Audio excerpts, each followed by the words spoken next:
Bapak Ibu sekalian, terima kasih sudah kembali bergabung dalam kegiatan Theotalks dari GKI Keranggan.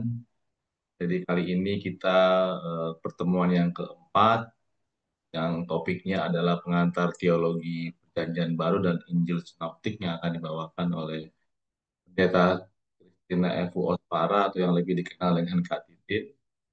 Biarlah kiranya melalui sesi kita malam ini, kita kembali mendapatkan pemahaman yang mendalam mengenai firman Tuhan dan itu juga menjadi motivasi buat kita mendapatkan pembaruan ya sesuai dengan tadi firman yang hari ini kita terima di KU2 GKI Keranggan itu luar biasa. Saya juga pemahaman baru bahwa liturgi itu ternyata disusun dengan pemikiran yang mendalam.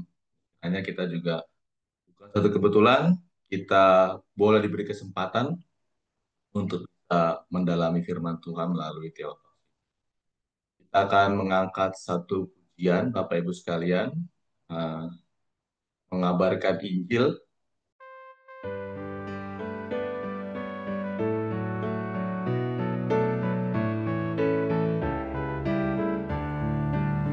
Mari sebarkan Injil ke seluruh dunia. Mari kabarkan nama Yesus Maha Mulia. Besar kasih-Nya bagiku dan bagi kita semua. Dia mati bagi umat manusia. Mari sebarkan, hai mari wartakan keselamatan oleh Tuhan tiada terberi, dan teruskan serta beritakan rahmat ilahi dalam Yesus diberi. Bukalah hatimu, mari terima Dia. Buanglah congkakmu dan tetaplah percaya. Dekaplah Yesus Tuhanmu agar hidupmu berseri. Segala puji bagi Tuhan diberi. Mari sebarkan, hai mari wartakan keselamatan oleh Tuhan tiada terberi, dan teruskan serta beritakan rahmat ilahi dalam Yesus diberi. Terima kasih Bapak Ibu sekalian. Mari kita awali pertemuan malam hari ini dengan doa. Mari kita bersatu di dalam doa. Allah Bapa kami yang bertata di kerajaan surga, kami mengucap syukur untuk kebaikan Tuhan. Hingga malam ini kami boleh kembali bertemu dalam ruang suci Tuhan untuk melanjutkan acara Theotalks kami, dan hari ini Tuhan kami akan mendapatkan pemahaman baru mengenai Injil Perjanjian Baru dan yang akan dibawakan oleh hamba-Mu Pendeta Christina F. Farah. Ya Tuhan, hadirlah bersama dengan kami dan biarlah melalui pertolongan Roh Kudus kami memiliki pemahaman yang semakin diteguhkan melalui cara kami malam ini, sehingga kami juga mampu dikuatkan Tuhan untuk bisa menjadi saksi-Mu dalam kehidupan kami, dalam keseharian kami. Bekerjalah Tuhan yang berkuasa, jagalah sarana Zoom ini, semua sinyal yang ada di tempat kami masing-masing. Kami tahu cuaca saat ini juga mungkin akan mengganggu, tapi biarlah Tuhan dalam pemilihan Tuhan semuanya berjalan dengan baik. Terima kasih Bapa di surga, dalam nama Tuhan Yesus kami telah berdoa dan mengucap syukur. Amin. Bapak Ibu sekalian, mungkin kembali saya ingatkan lagi beberapa aturan yang perlu kita ikuti, bahwa selama sesi pemaparan yang akan dibawakan oleh Kak Titin malam ini, sekitar 90 menit, mohon dijaga mic-nya supaya di-mute, dan juga pada saat nanti setelah pemaparan kita akan foto dulu bersama, baru kemudian kita lanjutkan dengan sesi jawab. Bapak Ibu sekalian, topik kita malam ini, saya tadi sempat berdiskusi dengan Kak Titin, topiknya begitu dalam. Kalau kuliah mungkin bisa 1 atau 2 semester. Jadi kalau kita rampungan dalam 90 menit, maka ini hal yang luar biasa. Untuk itu Bapak Ibu sekalian, biarlah kita bisa fokus, karena Karena kemurahan Tuhan juga kita masih bisa berdiskusi firman Tuhan. Biarlah ini menjadi acara yang memberikan kita rema. Waktu dan tempat kami berikan kepada Kak Titin. Silakan Kak Titin. Ya, terima kasih Pak Edward dan juga Bapak Ibu. Selamat malam. Malam Kak. Oke, Malam, maaf Kak. lagi mute. Bu, Oke, ya sebentar saya akan tayangkan ya. Oke, ya Bapak Ibu, disclaimer di bagian awal, saya bukan dosen teologi bidang PB, jadi eh, hanya pernah belajar dan terus rindu untuk belajar rasanya. Jadi nanti seperti disampaikan Pak Edward ya, ini kalau di kampus saya tuh 2 semester bahkan ada lanjutannya gitu ya kalau mau. Jadi mungkin ada baiknya kita juga belajar bersama. Nanti kalau memang ada yang Bapak Ibu rasa perlu dilengkapi, disampaikan saja boleh gitu ya, sehingga kita tetap boleh saling membangun satu dengan yang lain. Nah, kalau bicara soal perjanjian baru, ya, salah satu yang memang menjadi penekanan dalam pembahasan malam ini adalah Injil Sinoptik. Minggu depan kita masuk ke Injil satunya, Injil Yohanes yang memang terpisah gitu ya. Nah, kenapa terpisah? Nanti kita akan lihat sama-sama. Tapi perlu tahu dulu di awal bahwa perjanjian baru yang ada di Bapak Ibu dan sekarang, termasuk juga di bagian depannya perjanjian lama gitu ya, itu terbentuknya dengan proses kanonisasi gitu ya. Kanon itu adalah batas, ukuran, jadi yang kemudian menentukan kitab-kitab mana yang menjadi bagian dari Alkitab yang kita baca. Dan kanonisasi ini terjadi tidak bisa semau sendiri. Wah, ditemukan kitab nih ternyata 2025 yang konon ini tulisannya saksi-saksi Tuhan Yesus misal gitu. Nggak bisa langsung tiba-tiba dimasukkan. Jadi perjanjian baru kita nambah satu kitab gitu ya. Jadi kemudian setelah proses kanonisasi itu bacaan-bacaannya diselidiki, kitabnya diterima, kemudian dijadikan satu ya. Kriterianya ada beberapa hal ya terkait dengan nubuat, perjanjian, sesuai dengan ajaran para rasul, ditulis oleh rasul atau ada hubungannya dengan rasul. Nah, ini kaitannya nanti dengan penulis-penulis kitab Injil gitu ya. Lalu diteguhkan di kitab PB, pemakaian oleh umat. Nah, kalau kita memfokuskan pada perjanjian baru 27 kitab ya, dengan 8 penulis, ditulis kurang lebih sepanjang 100 tahun, kurang lebih ya. Tapi kita melihat bahwa luar biasanya adalah ketika tulisan yang sudah diciptakan bahkan dengan konteks yang sangat berbeda dengan kita sekarang, gitu ya, kalau pakai tahun mungkin ribuan tahun, tapi bacaan-bacaan di Injil dan di Alkitab masih sangat relevan dengan kehidupan kita sekarang. Tadi siang kami di remaja baru saja bicara soal orang bodoh, gitu ya, orang kaya yang bodoh. Nah, bagaimana konteks di kala itu tentu berbeda dengan kita sekarang, tapi kita mau belajar dari apa yang menjadi pesan Tuhan, lalu kita aplikasikan dengan konteks kita sekarang. Jadi ketika nanti Bapak Ibu akan menggunakan Injil sinoptik dalam membuat renungan atau khotbah dan sebagainya gitu ya di sekolah minggu, di remaja, pemuda dan lain, maka jangan lupa ada konteksnya kala itu yang kemudian kita mau bawa di konteks kita sekarang. Jadi ada banyak hal menarik yang rasanya ketika pembicaranya beda pun angle-nya bisa berbeda gitu ya. Penekanannya pada khotbahnya bisa berbeda. Nah, maka Matius, Markus, Lukas, Yohanes memang bicara tentang bagaimana karya Tuhan gitu ya. Lalu kisah para rasul, itu sejarah tentang gereja, lalu dilanjutkan dengan tulisan-tulisan Paulus, tulisan atau surat-surat yang lain gitu ya. Lalu Wahyu di bagian akhir. Nah, maka teologi perjanjian baru memberi fokus pada beberapa hal. Gagasan tentang Allah, Kristus, Roh Kudus, keselamatan, dosa, gereja, kedudukan hukum Taurat, kehidupan orang beriman, dan eskatologis. Gitu ya, kalau kita bicara soal akhir zaman. Nah, kitab di Perjanjian Baru itu sendiri, tadi ya terdiri atas Injil, yang sinoptik yang hari ini kita bahas, Matius, Markus, Lukas. Kenapa sinoptik? Sabar, nanti dijelasin ya. Lalu ada juga surat-surat Paulus, surat lain apokaliptik. Injil itu sendiri merupakan terjemahan dari bahasa Yunani yang artinya kabar baik.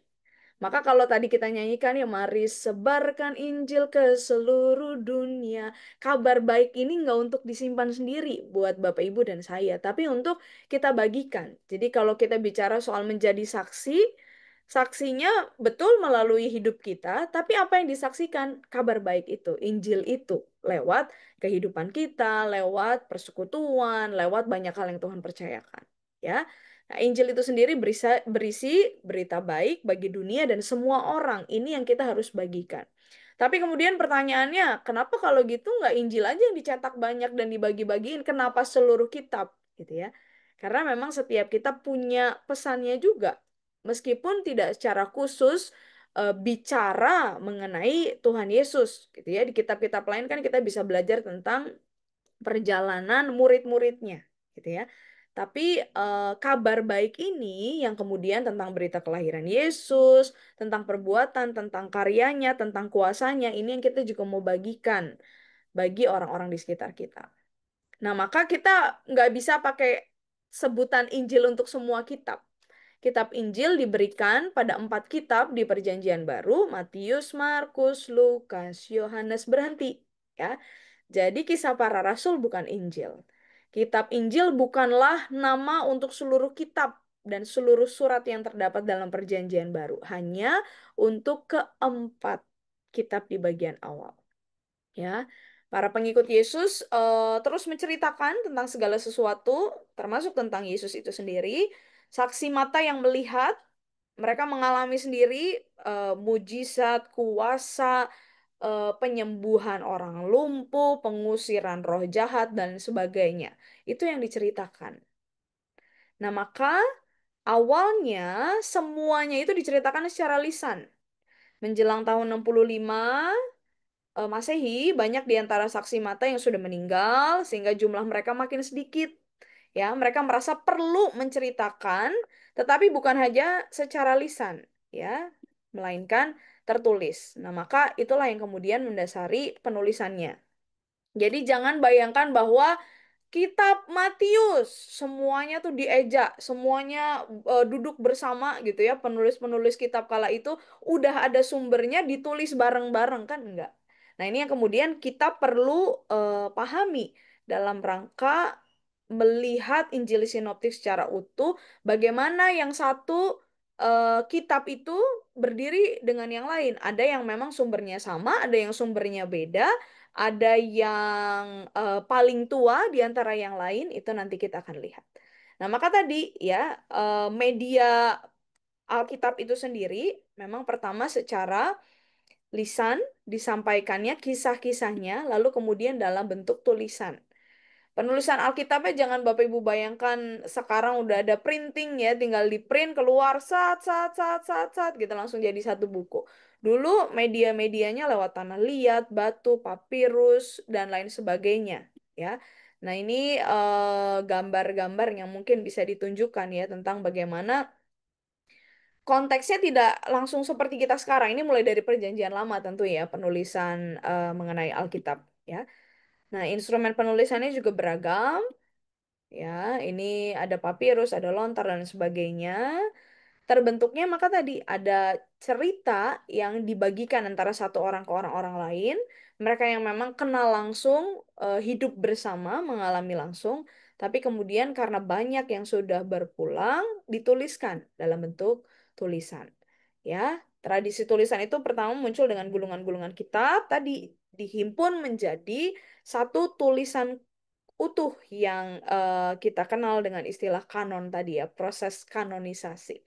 Maka kalau Deuterokanonika, nah itu kanon kedua yang kalau kita lihat di Alkitab teman-teman kita yang Katolik ada bagian tengahnya yang berbeda dengan kita, gitu ya. Keempat Injil itu ditulis antara tahun 65 sampai 100 Masehi. Jadi beberapa puluh tahun setelah Yesusnya tidak ada di dunia. Setelah Yesus naik ke surga, ya, para murid dan para pengikut tadi tinggal di Yerusalem dan sekitarnya. Nah, maka di awal rasanya kita perlu juga menyepakati atau melihat Injil bukan sebagai buku sejarah, gitu ya, bukan pula sebagai biografi saja, tapi adalah pesan yang diberitakan, kerigma. Pesan inilah yang rasanya tidak berhenti dengan bagaimana kita mendapatkan berkat lewat pengenalan akan firman Tuhan itu sendiri, tapi kita bagikan konteksnya pada orang-orang di sekitar kita. Nah, memang caranya kalau nanti bicara soal bagaimana kita mengabarkan Injil tadi, gitu ya, apakah kemudian kita baca Alkitab lalu buka di tempat-tempat umum kan tidak, tapi salah satu yang paling penting justru lewat kesaksian hidup tadi. Ya. Beberapa catatan mengenai penulisan Injil. Yang pertama, sejak Tuhan Yesus hidup, sudah ada beberapa murid-murid yang mencatat kata-kata dan ajaran, meskipun tidak lengkap. Ya, jadi mungkin ada yang punya kebiasaan untuk menulis, lalu dituliskan beberapa. Lalu, Injil-Injil tadi, Matius, Markus, Lukas setidaknya, tidak ditulis serempak.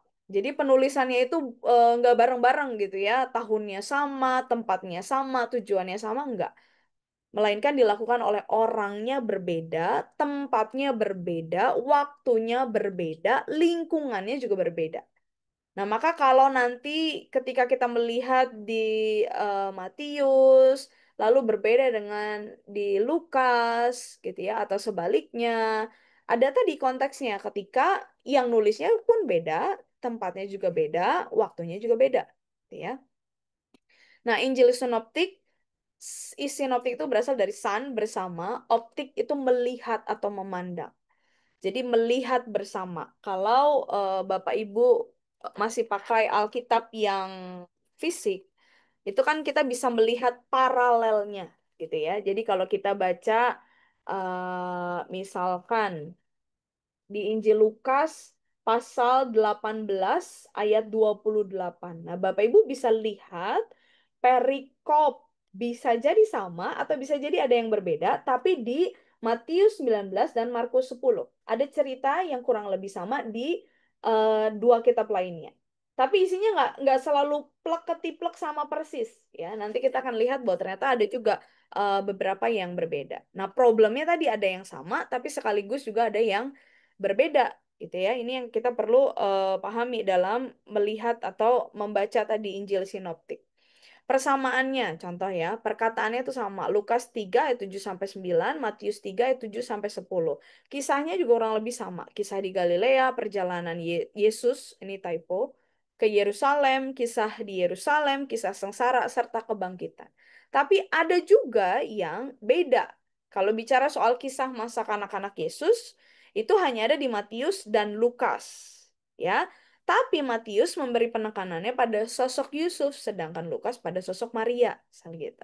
Lalu di kisah kebangkitan, Matius 28 ayat 16, Bapak Ibu juga bisa jumpai di Lukas 24 ayat 52. Nah, tapi posisi muridnya berbeda. Yang satu muridnya udah kembali ke Galilea, yang satu muridnya masih di Yerusalem. Nah, perbedaan-perbedaan ini memang akan dijumpai ya.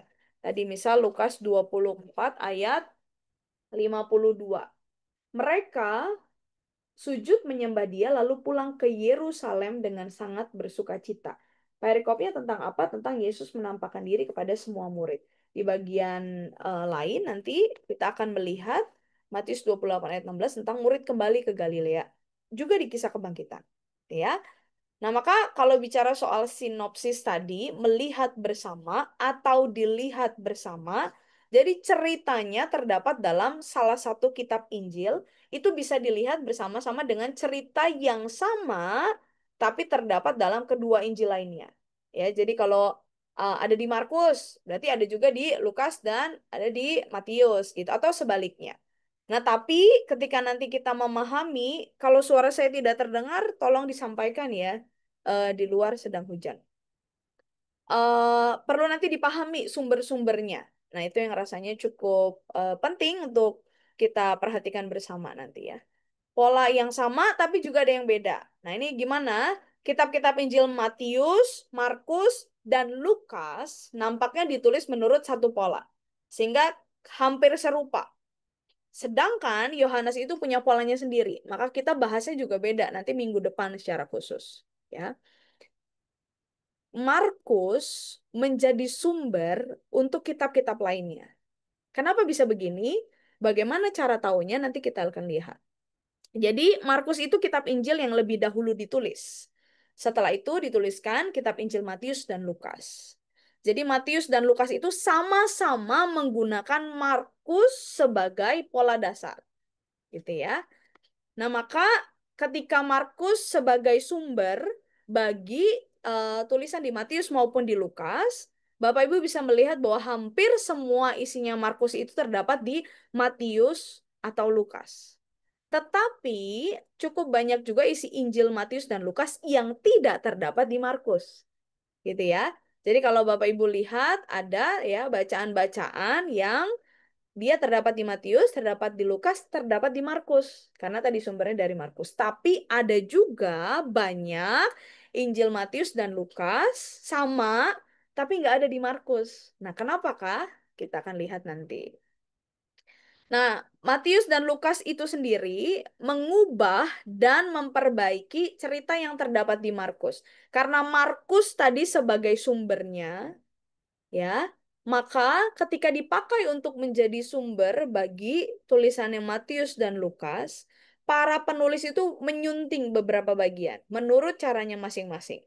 Jadi Matius dan Lukas beberapa kali dijumpai lebih halus, lebih jelas daripada Markus. Kenapa? Tentu ada tujuannya juga dari penulis Matius dan Lukas. Kenapa bagian yang itu dihilangkan, ya? Nah, itu yang kemudian membuat saya ketika mempersiapkan materi ini menarik juga ya, ternyata prosesnya eh, menjadi sangat unik di masing-masing penulis. Oke, nah ini contoh perbaikannya ya yang kita bisa lihat sama-sama. Di Markus 10 ayat 13 sampai 16, ayat 14-nya Yesus marah ya. Bapak Ibu buka Markus 10 ayat 13 sampai 16. Itu cerita tentang Tuhan Yesus dan anak-anak. Markus 10 ayat 13 sampai 16. Di ayat yang ke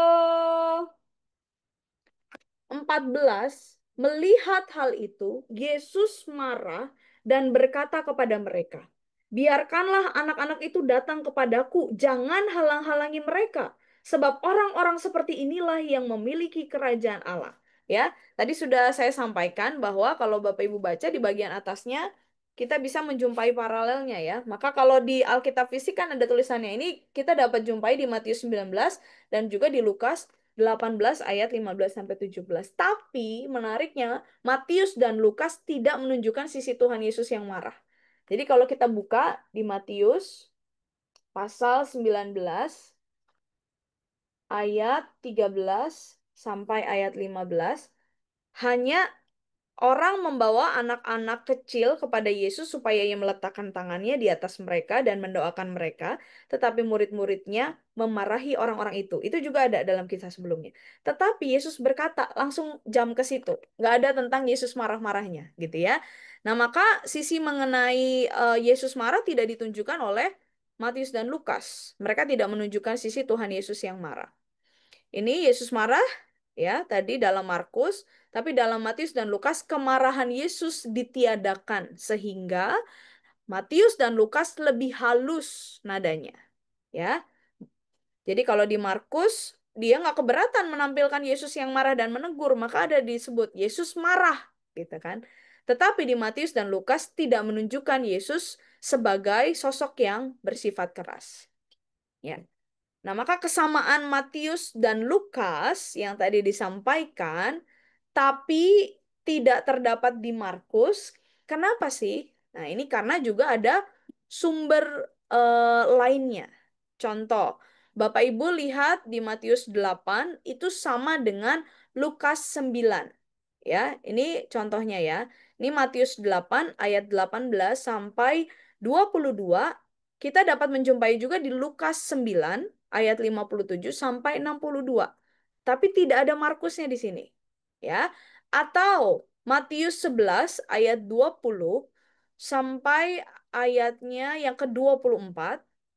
Ini juga akan kita jumpai di Lukas 10 ayat 13 sampai 15. Tapi tidak ada di Markus. Ya. Kenapa? Kemungkinannya ada tiga. Pertama, Matius mengutip Lukas, Atau Lukas yang mengutip Matius, atau Matius dan Lukas sama-sama mengutip sumber lain, gitu ya. Jadi nggak lagi pakai Markus sebagai yang dikutip. Dari manakah sumber lainnya? Disebutnya di Perjanjian Baru itu eh, sumber Q, ya, di apa kelas-kelas Perjanjian Baru kita menyebutnya sumber Q. Artinya juga sumber, ya, Q itu sendiri. Nah, maka ilmu PB mengenal dengan sumber Q. Sumber Q itu adalah sumber yang ada baik di Matius maupun Lukas. Sumber Q itu isinya apa? Isinya juga sabda-sabda Yesus, ya. Nah, maka selain itu, selain tadi ada sumber Q yang menjadi sumber untuk Matius, sumber untuk Lukas, lalu ada Markus di awal yang menjadi sumber bagi Matius dan bagi Lukas, ternyata ada pula cerita yang Matius dan Lukas buat sendiri, ya. Jadi ini nggak pakai sumber-sumberan, berdiri sendiri. Kalau Lukas menulis sendiri disebutnya dengan sumber L, gitu ya. Kalau M, sumber M, Matius. Cerita yang ada dalam Matius aja disebut dengan tanda M atau sumber M. Cerita yang ada hanya di Lukas disebut dengan tanda L. Nah, maka sangat sulit untuk menentukan sumber dari M dan L itu sendiri. Ya, ada yang memang berangkat dari penulisnya itu sendiri. Ya, Penginjil Matius tadi, ya, orang yang pertama menulis cerita-cerita lisan M. Dia nggak pakai sumber-sumber lain, memang dia sendiri yang tulisin. Sama Penginjil Lukas, juga orang yang pertama menulis cerita-cerita lisan sumber L tadi atau tanda L. Nah, maka ini gambaran sederhananya Bapak Ibu. Markus menjadi sumber untuk Matius dan untuk Lukas. Ya, lalu sumber Q atau sumber lain tadi menjadi sumber untuk Matius, tetapi juga untuk Lukas. Gitu kan? Tapi pada dirinya sendiri, tadi Matius punya bagian-bagian yang ditulis sendiri. Lukas juga sama, punya bagian-bagian yang ditulis sendiri. Ada rumus Injilnya, gitu ya. Jadi Bapak Ibu nggak perlu hafalin sih sebenarnya, ini untuk kita apa ya, pahami bersama saja, ya, bahwa Injil Matius tadi isinya itu terdiri dari penyunting Matius dan sumber Markus dan sumber Q dan M, bahan dari penginjil Matius sendiri. Lukas juga sama, penyunting Lukas, bagian-bagian yang disunting tadi, Markus, Q, dan L, bahan dari penginjil sendiri. Jadi sekarang kita bisa melihat sinoptik itu menjadi lebih utuh, bahwa oh, Markus itu menjadi sumber dari Matius dan Lukas. Tapi ada bagian-bagian yang memang hanya terdapat di Matius dan Lukas karena sumbernya bukan dari Markus tapi dari Q. Tapi ada juga yang dituliskan oleh penginjilnya sendiri. Penginjil Matius, ya, penulisnya Matius, gitu ya. Dia menulis sendiri, ada di Matius dan ada di Lukas. Nah, ini kurang lebih prosentasenya, ya, di Matius itu ada 1060 ayat. Saya belum pernah ngitung, ini ada di buku, di sini kutemukan, atau satu Injil tiga pekabar, gitu ya. 47% dari Injil Matius itu berasal dari Markus sumbernya. 23%-nya berasal dari sumber Q, ya. Tidak ada di Markus. Lalu 30%-nya berasal dari penginjil sendiri. Jadi ini tadi sebenarnya sama, ya. Kalau Markus itu digambarkan dengan ungu, Q itu digambarkan dengan biru, maka ada 47% tadi, ya, yang berasal dari Markus, 23% berasal dari Q, 30-nya tulisan penginjilnya itu sendiri. Di Lukas juga sama. Di Lukas ada 1150 ayat, 28% berasal dari Markus, 21% berasal dari Q, 51% berasal dari penginjil sendiri. Gitu, ya. Nah, maka kalau kita akan lihat setelah ini bagian-bagian tentang Injilnya itu sendiri, gitu ya. Lalu kemudian ada yang bertanya, ya, kalau Markus sumbernya dari mana? Nah, itu dari banyak juga, entah tulisan-tulisan lain maupun dari pemahaman yang didapat tentang bagaimana Tuhan berkarya pada waktu itu yang beberapa sudah dituliskan gitu ya. Jadi memang karena Markus itu termasuk yang paling tua di Injil, jadi itu dituliskannya paling awal di 66 sampai 69 Masehi. Ya, nanti kalau ada pertanyaan boleh dicatat sebelum lupa, tapi saya lanjut dulu. Markus itu sendiri punya gaya bahasa yang lebih langsung, lebih lugas, lebih sederhana. Tapi tadi ada penekanannya, dirasa lebih keras. Jadi kalau bagian-bagian lain agak dibuat lebih soft gitu ya di Matius maupun juga di Lukas. Yesus yang digambarkan menurut Injil Markus itu Yesus yang sangat manusiawi, Yesus yang lapar, Yesus yang haus. Perasaan Yesus juga diberi penekanan, bagaimana Tuhan Yesus tergerak oleh belas kasihan, bagaimana Tuhan Yesus marah, sedih, merasa sengsara, ada cintanya gitu ya. Jadi feelingsnya Tuhan Yesus sangat diberi penekanan di tulisan Markus. Nah, penulis Injil Markus, seorang yang bernama Markus, ibunya bernama Maria, di Kisah Para Rasul 12 ayat 12. Jadi Markus itu adalah temannya Petrus yang secara cermat Markus tuh mendengar tentang khotbah-khotbahnya Petrus. Ini termasuk salah satu sumbernya juga, gitu ya.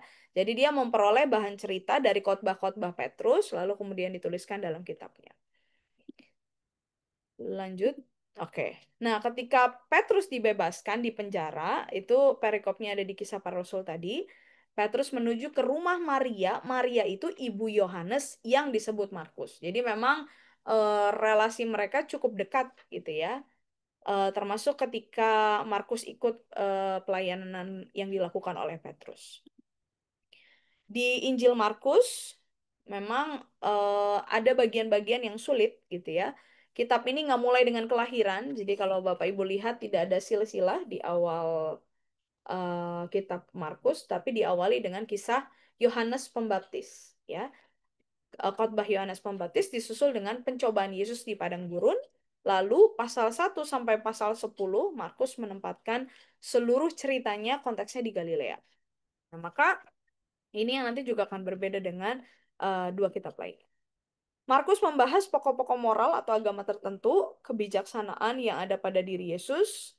Kita bisa melihat juga di tulisan-tulisannya Markus tentang perbuatan-perbuatan Yesus yang menunjukkan kebaikan moral, kuasa yang supranatural, nah itu yang menolong menyembuhkan orang tuli, gitu ya.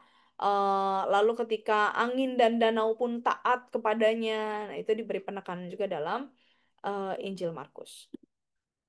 Markus disajikan dalam bentuk deretan cerita atau perikop.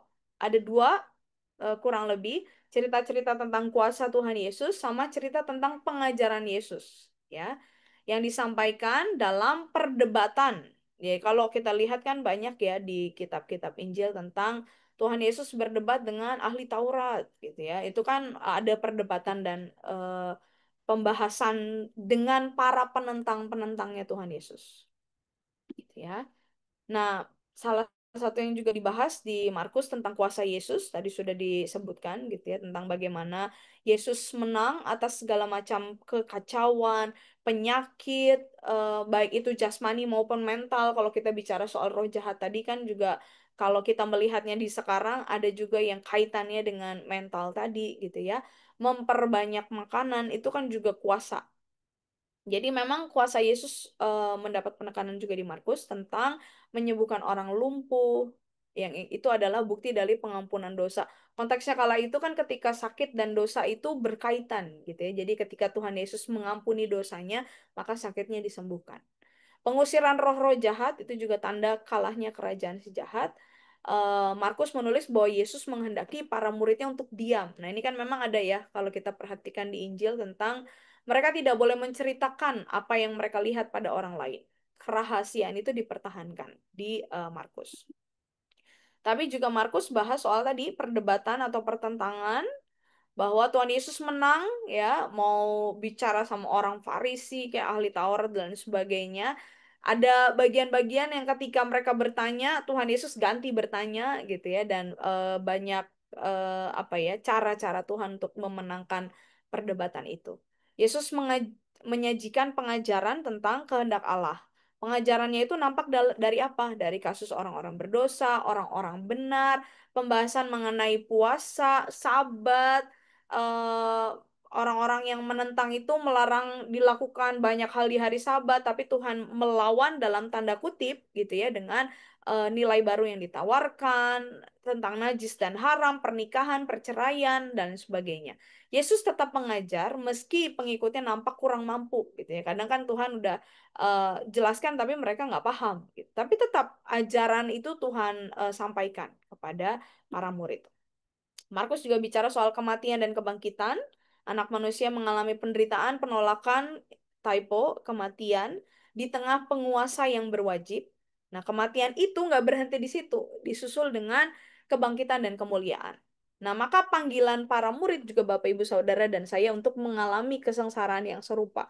Bukan untuk kemudian nyukurin gitu ya, kalau orang lain susah, syukurin gitu ya. Tapi kita sendiri merefleksikan bahwa ketika dalam perjalanan yang kita tempuh tidak semuanya selalu baik adanya, ada kalanya sakit penyakit, ada kalanya kegagalan, ada kalanya gesekan, difitnah dan sebagainya, itu juga bagian dari kesengsaraan yang kita perlu ini juga ya, perlu alami juga gitu ya. Tapi alaminya bukan dengan kekuatan sendiri, tapi melainkan kekuatan dari Tuhan. Jadi kenapa tadi di bagian awal Injil itu disampaikan sebagai kabar baik, bahwa meskipun hidup kita nggak baik-baik saja, nah ini ada kabar baik untuk setiap kita yang sedang menjalani kehidupan kita.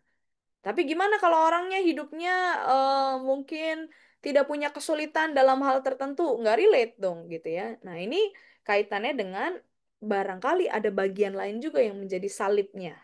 Nah, jadi kalau bicara soal persoalan, pasti setiap orang punya. Nah, para murid, Bapak Ibu Saudara dan saya juga dipanggil untuk bukan hanya sekedar apa ya, teologi yang pemahamannya tentang berkat Tuhan berlimpah, tapi bagaimana pun dalam kondisi yang berat, kita melihat Tuhan mencukupkan, Tuhan memampukan. Bukan bukan harus sesuatu yang sifatnya berkelimpahan, bahkan seperti orang kaya yang tadi menimbun semua yang dia punya, tapi tentang bagaimana kita melihat Tuhan hadir dalam setiap hal. Maka pasal 10 ayat 32 seterusnya ceritanya pindah ke Yerusalem. Setelah tadi konteksnya diceritakan dalam pelayanannya dan sebagainya. Nah, pasal 10 berikutnya, Yesus ditolak, memasuki Yerusalem, pembersihan bait Allah, mengenai pajak, kebangkitan, dan sebagainya itu dibahas. Ya. Nah, Injil Matius ditulisnya, nah kalau tadi kan lebih di awal ya. Kalau ini 80 sampai 85 Masehi kurang lebih kira-kira. Gaya bahasanya lebih disesuaikan ya tadi. Ada ciri khas tentang Yahudi, bayar pajak, bait Allah di pasal 17. Yesus sendiri dalam Injil Matius digambarkan sebagai anak Allah, lahir dari Maria, dikandung dari Roh Kudus, dan anak yang kukasihi. Ya. Injil Matius nampak lebih mudah dipelajari karena susunannya sudah lebih jelas. Tadi ya kalau kita lihat kan ada perbaikan-perbaikan yang dilakukan juga. Dikatakan serupa dengan Injil Markus karena hanya sedikit cerita Markus yang tidak terdapat di Matius. Tadi kan sebagian besar sudah ada ya. Sumbernya Markus itu dipakai oleh Matius. Dan memang lebih banyak daripada yang dipakai di Lukas. Tadi kalau kita pakai data tentang rumusnya tadi di sebentar. Di Matius itu 47%-nya itu isinya dari sumbernya Markus, ya. Sedangkan kalau di Lukas 28% yang berasal dari Markus. Nah, dikatakan serupa makanya karena tadi isinya lebih banyak ya yang sama dengan Markus. Tapi Matius menyusun ceritanya lebih sesuai dengan tema gitu ya. Sehingga kitab Injil ini lebih statis gitu ya. Bukan bukan yang sifatnya lompatan-lompatan cerita kayak perikop yang nggak nyambung terus ya udah atas sama bawahnya nggak ada korelasinya gitu ya. Tapi ditampilkannya lebih lebih terstruktur gitu ya. Maka kalau kita lihat di pasal 8 sampai pasal 9 ayat 34 Matius itu pembahasan-pembahasannya tuh bicara soal mujizat semuanya ya. Kalau Bapak Ibu lihat, nah itu termasuk bagian yang tadi juga diperbaikinya ya. Matius pasal 8 ayat 1 hingga pasal 9 ayat 34. Itu mulai dari Yesus menyembuhkan orang yang sakit kusta, Yesus menyembuhkan hamba seorang perwira, Yesus menyembuhkan ibu mertua Petrus, angin ribut diredakan, itu kan juga bicara soal mujizat, orang lumpuh dipulihkan, ya, tentang Yesus memulihkan penglihatan dua orang buta, anak kepala rumah ibadat sakit pendarahan disembuhkan, dan seorang bisu dipulihkan. Sedangkan kalau kita lihat yang Matius 8 tadi, di Lukasnya eh, tidak berurutan. Lukas itu pasal 5, pasal 7, pasal 9. Di Markus juga ada yang pasal 2, pasal 4, pasal 5 gitu ya. Memang beda gitu strukturnya. Lalu susunan kitab Matius terdiri dari tadi silsilah. Kalau Matius kan memang diawali dengan silsilah tadi, Yesus sebagai keturunan orang Yahudi, lalu tentang pelayanan Yesus, mujizat, yang kemudian diakhiri dengan panggilan kepada para murid, perumpamaan tentang kerajaan surga, Yesus dimuliakan di atas bukit, Yesus masuk ke Yerusalem, pelayanan, kesengsaraan, kebangkitan kembali. Gitu ya. Jadi kurang lebih skemanya atau sistematinya begitu. Nah, maka kitab Matius berisi perintah-perintah Injil, tata tertib kehidupan Kristiani. Jadi ada sanksi bagi orang-orang yang tidak memberlakukan imannya. Injil Matius ditulis, dibacakan dalam jemaat. Matius termasuk Injil yang sangat populer. Gitu ya. Jadi kalau ditanya kenapa urutannya Matius dulu bukan Markus, padahal Markus yang lebih lama, tadi itu karena proses kanon. Ya. Nah, penulis Injil Matius sampai sekarang memang tidak diketahui. Penulisnya pun bukan seorang rasul atau saksi mata kehidupan yang langsung bersama-sama gitu ya. Kalau tadi kita lihat juga Markus kan dia salah satu orang yang dekat dengan Petrus. Nah, Petrusnya yang kemudian hidup bersama-sama dengan Yesus ya. Injil Lukas, nah ini yang terakhir, ditulisnya 90 Masehi, memang yang paling late gitu ya. Penulisnya anonim, tapi termasuk 70 murid yang juga menjadi teman sekerjanya Paulus. Jadi kalau tadi Markus temannya Petrus, nah Lukas temannya Paulus. Dipercaya penulisnya adalah tabib, ini banyak juga disebutkan di buku-buku tulisan-tulisan gitu ya. Asalnya kemungkinan dari Antioquia. Penulis Lukas juga sekaligus penulis kisah para rasul, yaitu disebutnya sequelnya gitu ya. Jadi Lukas itu nulisnya, penulis Lukas itu nulisnya Lukas maupun kisah para rasul. Cirinya prolognya memang paling panjang, isinya sebagian besar juga tentang sejarah agama Kristen. Siapa sosok Yesus menurut Lukas? Mesias, Tuhan, Penyelamat. Ya. Nah, di Injil Lukas bagian pertama, sorry, Injil Lukas ini tadi bagian pertama yang ditulis oleh penulisnya dari jilid yang kedua. Jilid yang keduanya itu kisah para rasul, ya. Pada susunan kitab Injil Lukas, tadi ya, diambil dari Markus, tapi juga ada sumber lain atau Q, dan L atau tulisan Lukas sendiri. Tulisan Lukas memberi peranan pada Roh Kudus, jadi sejak awal hingga akhir, baik itu di Lukas maupun di Kisah Para Rasul memang cukup banyak, cukup kental gitu ya pembahasan mengenai Roh Kudus. Roh Kudus yang diberikan Allah, baik juga kepada murid-muridnya, itu ada di Lukas 24 maupun di Kisah Para Rasul yang pertama ayat yang ke-8. Nah, maka Injil itu sendiri, ini udah bagian akhir ya. Oke. Nah, Injil itu sendiri Bapak Ibu Saudara berisi tadi ya tulisan-tulisan iman. Jadi kalau bicara soal Alkitab kan the word of God in the word of man. Jadi tetap ada pesan Tuhan yang diilhami bagi manusia-manusianya. Ya, the word of God in the word of man. Jadi yang nulisnya tetap orang-orang yang Tuhan pakai, bukan bukan buku yang jatuh dari langit gitu kan, bukan Tuhan sendiri yang nulisin, tapi Tuhan mengilhami si penulis-penulisnya dengan jadi ini tulisan imannya, iman mereka maupun orang-orang yang menceritakan kepada mereka. Bersifat pewartaan, jadi ini sesuatu yang perlu dibagikan juga kepada banyak orang. Lalu Injil seharusnya memberi inspirasi baik kita pembacanya, tapi juga orang-orang lain gitu ya yang membaca atau mengalami pengenalan akan Injil. Ya, anjing-anjing saya berisik. Lalu meneguhkan iman. Trik si ibu. Nah, maka ini yang maka mereka ingin mendengar juga ya. Sebentar saya tutup dulu infonya.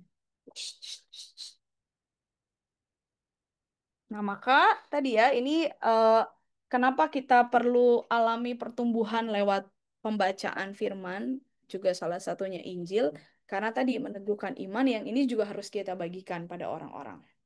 Nah, maka tugas Bapak, Ibu, Saudara, dan saya hidup dengan Injil. Jadi Injil bukan sesuatu yang statis, melainkan hidup berkembang di konteksnya kita sekarang. Jadi kalau tadi kita lihat konteksnya Markus, Matius, Lukas sangat berbeda, tapi itu masih sangat kontekstual bahkan di bagaimana kita sekarang membacanya. Nah, ini yang penting untuk dialami dalam kehidupan sehari-hari. Bagaimana proses kita ketika belajar firman hari demi hari. Kalau Bapak Ibu perhatikan di wilayah kita kan ada bacaan-bacaan yang kita baca harian ya. Nah, itu kan termasuk di dalamnya juga ada banyak kitab memang Perjanjian Lama, Perjanjian Baru sebagian besarnya juga ada Injil, gitu kan. Nah, bagaimana memaknai perikop itu di konteks kita sekarang? Itu yang kita perlu alami sehingga hidup dengan Injil tadi sesuatu yang kita perjuangkan juga dalam keseharian. Tapi sekaligus mewartakan Injil kepada orang lain. Ya, rasanya tugas pewarta ini kan tidak hanya Bapak Ibu pendeta atau penatua, tapi setiap kita semuanya. Ya, oke, saya berhenti di sini. Monggo kalau ada, dikembalikan dulu ke Pak Edward ya, sebelum nanti ada tambahan atau mungkin masukan pertanyaan, silakan. Oke, terima kasih Kak Titin untuk pemaparannya. Jadi memang ternyata cara bahasanya memang kita bisa menikmati perjanjian baru dari Injil Sinoptik ini, tapi sejarahnya ternyata menarik ya, di mana kita baru tahu bahwa Markus adalah kitab yang pertama ditulis, baru kemudian Matius dan di beda perbedaan tadi juga sudah dijabarkan oleh Kak. Bagaimana sejarah itu juga membentuk konteks dari pesan sinoptik.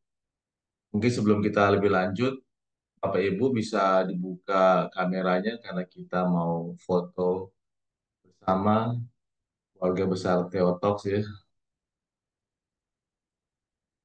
Silakan dibuka kameranya dan akan dipandu oleh Yusma pengambilan foto bersama. Jadi Bapak Ibu tetap bersabar menunggu arahan dari kami Yemima. Oke, Bapak Ibu bisa dinyalain dulu kameranya. Aku tunggu sebentar. Udah siap? Layar pertama ya, aku hitung 1, 2, 3.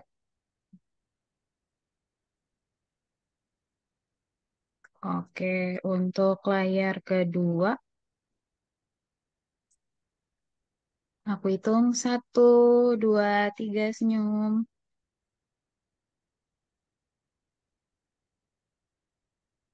Oke, udah Pak Edward, saya kembalikan ke Pak Edward. Terima kasih. Terima kasih Yemima. Eh, Bapak Ibu sekalian, jika ingin bertanya bisa melalui chat, atau mungkin bisa melalui mekanisme raise hand. Jadi sebelumnya saya juga ada beberapa ada hal yang mau saya konfirmasi nih Kak Titi ini untuk membuka aja sih. Kita ada baca sumber bahwa dikatakan bahwa apa, Injil Sinoptik ini punya target audience yang berbeda-beda gitu ya. Jadi dituliskan di sini bahwa kalau untuk eh, Matius itu ditujukan untuk Yahudi, orang golongan Yahudi. Kemudian untuk untuk Markus itu untuk orang Roma. Kemudian Lukas itu untuk kita yang non Yahudi atau Gentile. Mana tuh Kak Pendeta Kak Titin hal ini? Iya, Pak. Saya coba jawab yang saya pahami, tapi nanti kalau yang lain mau menambahkan, boleh begitu ya. Kan memang kalau tadi kita perhatikan dari tahun penulisannya saja kan sudah berbeda gitu ya. Jadi tahun penulisan itu juga berpengaruh ke kepada siapa surat itu ditujukan. Tapi pada akhirnya kalau kalau tadi disampaikan yang satu Yahudi, yang lainnya berbeda, pada akhirnya penyebaran ini juga nggak bisa dihindari gitu ya, sehingga memang kalau Bapak Ibu baca di buku-buku tentang pengajaran Perjanjian Baru gitu ya, memang ada keunikan-keunikannya gitu ya, karena tadi berangkat dari konteksnya mereka beda-beda. Jadi ada yang orang Yahudi diaspora gitu ya, eh, ada juga yang orang-orang lain, tapi secara mudahnya karena tahun penulisannya pun berbeda, maka kepada siapa itu dituliskan pun berbeda gitu ya. Yang memang kalau kita lihat di kitabnya masing-masing ada keunikannya juga tuh, yang lebih memberi penekanan pada bagian tentang ini tulisan yang mana gitu ya, bagian tentang yang lain yang mana gitu ya. Itu mungkin kalau dari saya Pak Edward ya. Oke, Tapi terima pada kasih. akhirnya kan semuanya, termasuk kita sekarang kan kita tidak hanya baca yang salah satu, misal hanya Injil Lukas gitu kan ya, kita kan baca semuanya gitu. Itu mungkin kalau dari saya ya. Oke, sebelum ke Pak Mahyus ya, yang resen saya baca dulu ada dari Pak Dudi pertanyaannya. Eh, dari sisi hermeneutika Alkitab, kayak karya dari Pendeta Joas Adi Prasetya ya, berjumpa dengan Allah dalam perjalanan sehari-hari di bab 13, menyentuh dan merengkuh, dari bahasa yang menyentuh adalah haptomai, secara arti yang disesuaikan oleh LAI. Apakah kata menyentuh ini dapat mewakili dari tindakan Tuhan Yesus dari yang dituliskan oleh Injil Matius? Sementara itu kata merengkuh juga dapat ditemukan dalam Injil Lukas, namun dijelaskan dengan merangkul. Mm-mm. Yang ada dalam di chatnya Kak. Di Ya, pertanyaannya, apakah kata menyentuh dapat diwakilkan, dapat mewakili tindakan Tuhan Yesus dari yang dituliskan oleh Injil Matius? Sementara kata merangkul juga dapat dituliskan dalam Injil Lukas, dijelaskan dengan merangkul. Oke, ini mungkin terkait dengan terjemahannya ya. Kalau kita lihat tadi kan sumber yang sama pun di kitab yang lain bisa dibaca dengan tulisan yang berbeda. Kenapa? Karena ada bagian yang disunting oleh penulisnya tadi, gitu ya. Jadi kalau memang bicara soal terjemahan, bahkan satu kata pun di bagian yang lain, kalau kita lihat bahkan TB2 sekarang, beberapa katanya juga sangat berbeda, gitu. Jadi memang ada terjemahan-terjemahan. Kalau berkaitan dengan Injil bukan statis, bukan sesuatu yang diam, maka di refleksinya Pak Yoas di bukunya Labirin Kehidupan kan memang berjumpa dengan Allah sehari-hari, menyentuh secara arti yang disesuaikan oleh LAI. Ya, ini rasanya penerjemahan aja gitu ya. Kalau apakah menyentuh dan merangkul itu sama, eh, mungkin memang terjemahannya bisa berbeda tapi maknanya sama gitu. Itu mungkin yang saya pahami ya. Atau Oke, mau terima kasih. disampaikan langsung ke oleh Pak Dudi boleh? Pak Dudi silakan Pak Dudi kalau memang perlu dikonfirmasi kembali. Iya, Ya, terima kasih Bu Titin. iya Eh, Pak. yang kalau dalam bukunya Pak Joas ini Hmm, itu diberikan suatu pemahaman yang sebagai pilihan bahwa hmm, menyentuh itu berarti membentuk suatu sorry, mem- menyentuh itu membentuk suatu ikatan. Sedangkan merengkuh atau yang dalam Lukas itu dijabarkan dalam kata merangkul itu membentuk suatu komunitas. Nah, hmm, mungkin itu kembali kepada situasi penulisan kedua Injil tersebut ya, bukan tadi kan ada yang Edo bilang bahwa menurut lokasi dari masing-masing penulisan kitab itu ya. hmm, Nah, mungkin itu kaitannya yang disebut dengan bukunya Pak Joas mungkin seperti itu, Bu. Apakah ada eh, keterangan lain dari Ibu? Nggak ada Pak kalau dari saya. Ya, eh, Oh, berarti jiwa jiwa penulisnya di lokasi dan rentang waktu yang ada di saat itu ya, Bu ya? ya rasanya begitu ya. Kalau Oh iya, kalau terkait dengan terjemahan memang bisa sangat bervariasi ya. iya. Ya Eh, berarti kembali juga kepada konteks yang diterjemahkan oleh LAI dalam hal ini Bu ya, yang sudah disepakati ya Bu ya, bahwa dua kata itu memang bisa mewakili gitu Bu. iya, betul. Oh iya, ya. Menyentuh, merengkuh, itu Iya, pun rasanya kalau direfleksikan di kehidupan masing-masing pun termasuk tadi ya kaitannya dengan komunitas tentang kita dan sesama juga bisa sangat beragam iya, ya. iya. Mm-mm. Merengkuh, Ya, merangkum. sebab kata menyentuh itu di Injil Matius itu contohnya ada pada wanita yang mengalami pendarahan selama 12 tahun. Menyentuh jumbai-jumbai Oh, jubahnya. oke. Kemudian yang merengkuh itu di diartikan kata merangkul eh, anak yang hilang yang telah kembali. Jadi Hmm, dirangkul, disambut, diterima gitu loh, Bu. Itu kan betul. mungkin penerjemahan yang lebih masuk oleh LAI ya Bu ya. Iya, bisa jadi begitu, Pak.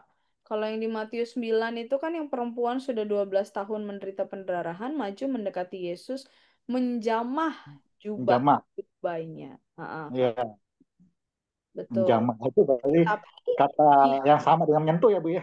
betul, Ya, terjemahan lainnya dari menjamah di bahasa Indonesia sehari-hari, lalu ia menyentuh ujung jubah Yesus. ya. Bahwa walaupun kalau dari bahasa aslinya haptoma itu mungkin mengacu ke satu kata mungkin Bu ya, yang udah Iya, pasti. Ya, iya Bu. tomai, betul, tomai. Haptoma ya. Oh, ya. Oke, ya terima kasih Bu penjelasannya. Siap.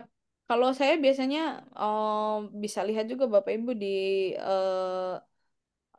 Sabda ya di Google itu kan memang ada juga penjelasan-penjelasan terkait dengan kata yang satu di bagian bisa juga diterjemahkan dengan kata yang lain gitu ya. Maka tadi menjamah tadi bisa juga diartikan lainnya menyentuh gitu. Ya, terima kasih Bu. Iya Pak, kembali kasih. Terima kasih Pak Dudi. Mungkin kita lanjut ke Pak Mahyus, Prof. Mahyus ya. Karena Anda tolong bisa di silakan. Siap. Terima kasih Pak Dr. Edward. Bu Kak Titin, makasih buat penjelasannya yang sangat baik. Saya ingin bertanya saja, mudah banget ini. Jadi saya ingin bertanya, kan ini semuanya sudah kajian apa dari teologi ya. Itu faktor Q itu sebenarnya kenapa harus menjadi faktor Q gitu? Apakah karena penulisnya tidak diketahui, ataukah memang ada sesuatu yang sumbernya bukan dari kejadiannya sebenarnya atau tambahan, atau sebenarnya pada saat itu terjadi suatu apa ya istilahnya itu perlunya ditambahkan kepada tulisan yang asli, atau bagaimana sebenarnya penjelasan dari siapa itu faktor Q-nya tadi itu. Kemudian mungkin mengapa faktor Q itu tidak menambahkan juga kepada Injil Markus? Apakah memang faktornya itu karena memang tidak ada bagian dalam Injil Markus, atau seperti itu, seperti apa? Begitu saja Kak Titin. Makasih sebelumnya. Makasih. Kalau dokter pertanyaannya mudah buat saya susah. Nanti Pak Iman bisa bantu ya. Tapi Bapak Ibu, sederhananya karena Markus itu awal sekali, jadi dia berdiri sendiri gitu ya. Lalu, eh, jadi kalau ditanya kenapa pun, yang kami pelajari memang sumber sumber Q itu tadi isinya adalah sabda-sabda Yesus juga gitu ya. Tapi kenapa disebutnya sumber Q pun itu untuk menjadi pembeda bahwa dia bukan Markus, dia juga bukan Matius, dia bukan Injil. Sumber lain yang dipakai oleh Lukas tapi juga oleh Matius gitu ya untuk memberi warnanya. Lalu tadi pertanyaannya apa Pak? Saya jadi bingung. Jadi lupa. Belum di-unmute. Jadi pertanyaannya adalah mengapa harus ada suatu faktor Q gitu loh istilahnya. Apakah disebabkan karena ditambahkan setelah teks asli itu sudah terbentuk, kemudian ada tambahan-tambahan selanjutnya ataukah seperti apa gitu Kak? Hmm, jadi kalau zaman yang saya pahami ya, zaman dulu kan kitabnya tuh nggak ditulis Lukas 1, lalu Iya. Lukas 2. Ini kan memang sudah ada tulisan-tulisan yang lainnya gitu ya. Jadi eh, prosentase yang dipakai tadi pun di Lukas dan di Matius tentang Markusnya sendiri kan beda gitu ya. Kenapa Iya. yang di Lukas lebih sedikit atau lebih banyak Markusnya? Itu karena ya memang apa yang mau disampaikan oleh penulisnya Lukas pada konteksnya Lukas bagi orang-orang yang dituju di Lukas gitu kan di bacaannya itu sendiri. Tapi nah itu yang kemudian menjadi keunikan ya. Kan sekarang Hmm. ketika kita belajar tentang itu kita jadi tahu bahwa eh, Injil sinoptik yang kita baca pun sumbernya sangat beragam termasuk sumber Q itu sendiri. Hmm. Kenapa nggak dipakai di Markus? Asumsi saya bisa jadi salah, nanti mohon dikoreksi. Karena memang Markus sudah ada duluan, gitu ya. Markus kan yang jadi sumber lainnya. Makanya nggak ada tulisannya yang hanya di Lukas, hanya di Matius, ada di Markus, gitu kan. Karena kan Markus yang jadi sumber. Nah, lalu kemudian ada sumber lain yang dipakai.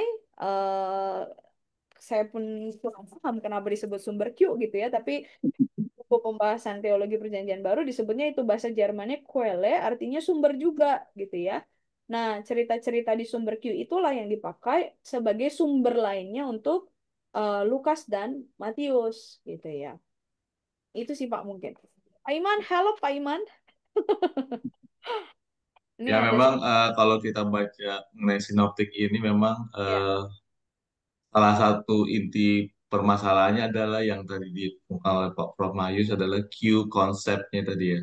Mm-mm. Jadi itu memang jadi perdebatan, tapi karena dasarnya adalah karena tidak tertulis tidak ada di Markus, maka di referensi berikutnya adalah eh, Q Gospel tadi. Jadi memang Mm. itu kalau dari sisi akademisi itu kritisnya di situ sih. Kak Titi. Jadi memang kita Oh. butuh tahu kenapa konsep itu digunakan. Jadi Mm-mm. mungkin kalau nanti supaya kita nggak tersesat juga gitu bahwa nanti seakan-akan bahwa ada referensi lain yang tidak sesuai dengan firman Tuhan gitu loh. Apakah ada buatan gitu loh, Mm. artificial. Jadi Mm. kayak artificial truth gitu loh. Jadi ya kita nggak mau sampai itu Ya, terjadi. ya. Karena memang kalau saya coba tadi coba cari-cari mengenai referensi mengenai Q konsep tadi, Q source itu tadi, bahwa banyak akhirnya kesimpulannya orang yang mempromot Q gospel konsep ini malah tidak percaya bahwa Tuhan itu sumbernya gitu. Jadi makanya jadi berbahaya juga sih. Jadi mungkin kita perlu pemahaman ini dituntaskan gitu konsep Iya. ini. Nanti nggak Tapi nggak mungkin jadi lihat seperti itu. Iya, tapi mungkin yang bisa jadi penegasan adalah bahan Q ini pada umumnya merupakan sabda-sabda Yesus gitu kan. Tapi kan memang siapa dan lain sebagainya itu yang mungkin tadi ya dipertanyakan ya Ya, jadinya ya. karena saya kan terbayang tadi setelah penjelasan Kak Titi mengenai proses penulisan Injil tadi kan medianya banyak dan dituliskan di berbagai tempat. Mungkin ketika dikumpulkan ada yang akhirnya bisa dibuat teratur dalam gulungan sehingga bisa dibuat kanonisasi. Tapi ada lagi referensi yang ada di mana-mana yang tapi tetap cerita mengenai Yesus gitu. Tapi Ya. penulisannya mungkin tidak ditahu siapa yang menulis itu gitu kan, nggak ada referensinya karena kan dulu mungkin nggak ada referensi yang standar untuk mengatakan siapa yang menulis ini gitu, jadi seperti itu sih kalau saya coba pahami ya Kak dari Hmm, literatur yang coba saya lihat tadi dari beberapa yang saya dapatkan siap. mungkin itu yang coba saya bisa lihat mungkin gitu Prof Mayus. Siap, Prof dan Prof. Oke, yang lain kalau mau menambahkan boleh ya. Kita berproses bersama. Ya Kak Titin dan Pak Nah, Edo. Iya, saya ngelihat gini. Tentang sumber Q, sebenarnya disebutnya tuh sumber Q, bukan faktor Q, tetapi sumber Q. Itu memang merupakan hipotesa. Hipotesa itu dugaan ya. Kenapa muncul dugaan? Karena tadi dalam teori sinoptik Nah, itu dari kata sun dan optik, melihat bersama gitu. Dan kita berdasarkan banyak penelitian kita bisa menyatakan bahwa sebenarnya yang paling tua itu adalah Markus. Yang dua itu Matius dan Lukas menjadikan Markus sumbernya seperti tadi yang sudah Kak Titin sampaikan. Tetapi ternyata ketika dibaca ada beberapa yang muncul di Matius dan Lukas tidak ada di Markus. Nah, itu yang kemudian menimbulkan hipotesa gitu. Dari mana kok bisa sama? Nah, lalu para teolog itu beberapa ya, ini tidak semua, lalu mengatakan jika kesamaan itu bisa muncul antara Matius dan Lukas, itu kemungkinan, namanya hipotesa kan, kemungkinan, dugaan, itu dari sebuah sumber yang akhirnya ditulislah Q gitu. Berarti memakai dari sana. Walaupun sebetulnya tidak semua teolog setuju dengan hipotesa ini. Ada yang mengatakan sebetulnya mereka berdua ya saling saling menyontek gitu. Sehingga bunyi dua-duanya sama gitu. Jadi tidak dari sumber yang lain. Ini kan namanya kan dugaan, hipotesa gitu. Jadi kalau saya bandingkan sebetulnya itu bukan Injil yang lain. eh Kalau saya kebetulan yang lalu kan saya membahas yang teologi PL. Jadi di PL itu kan kita tahu ada Taurat, tetapi ada Talmud. Jadi ada dua sumber gitu kan. Taurat yang mereka yakini itu turun dari yang dikatakan Allah lalu didengar oleh para nabi termasuk khususnya Musa ya. Tetapi ternyata orang Israel juga ada berpegang pada Talmud. Nah, mungkin kalau mau dibandingkan kayak kayak begitu. Tapi bukan Injil Injil yang lain bukan, tapi isinya perkiraan, ini dugaan ya. Q itu isinya adalah perkataan-perkataan yang ternyata tidak muncul di Markus, tapi dipakai oleh Matius dan Lukas. Itu dugaan. Terima kasih. Ya, begitu penjelasan dari Pak Iman. Terima kasih Pak Iman. Terima kasih Pak Iman untuk penjelasannya. Oke, Bapak Ibu sekalian, ada yang kembali mau menanyakan? Oh, Pak Charles Wilson, silakan Pak. Ya, selamat malam. Terima kasih Pak Edward. Selamat malam Bu Titin. Saya mungkin Pak, mau bertanya, ada beberapa pertanyaan. Pertama, kalau kita lihat secara kronologis bahwa Injil yang ditulis dahulu, yang lebih dulu itu adalah Injil Markus. Dari tahun perkiraannya ditulis pada tahun 66 sampai 69 Masehi. Setelah itu baru Injil Matius dan Lukas. Nah, yang jadi pertanyaan saya, pada waktu proses kanonisasi mungkin oleh bapak-bapak gereja pada awalnya itu, kenapa Matius dicantumkan paling pertama dalam PB? Kok bukan Markus? Itu pertanyaan saya yang pertama, Bu. Jadi kenapa nggak Markus, Matius, Lukas, Yohanes, maksudnya begitu? Tapi ini Matius lebih dulu. Itu pertanyaan satu saya yang pertama. Yang kedua, Bu Titin, saya bisa lihat tadi slide yang terakhir dari Matius ya. Slide terakhir slide terakhir tentang jadi sebelum masuk kepada pembahasan Lukas, slide terakhir. Ya, itu ya.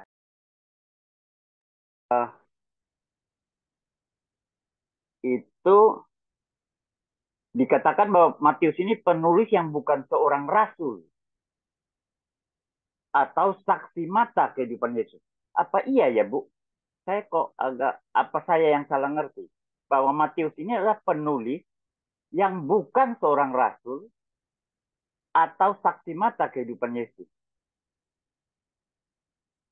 Yang kedua, mungkin secara tradisi kita ketahui semua bahwa Injil Matius ini adalah Injil Matius ini adalah ditulis oleh Matius. Injil Yesus Kristus yang ditulis oleh Matius.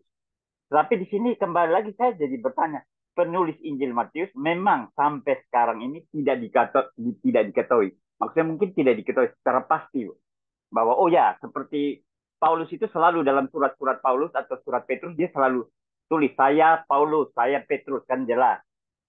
Nah, kalau Matius memang dia tidak pernah mengatakan bahwa oh ya, saya memulai penulisan Injil ini, saya adalah Matius, seorang rasul Yesus Kristus atau murid Yesus Kristus. Memang tidak ditulis secara gamblang begitu.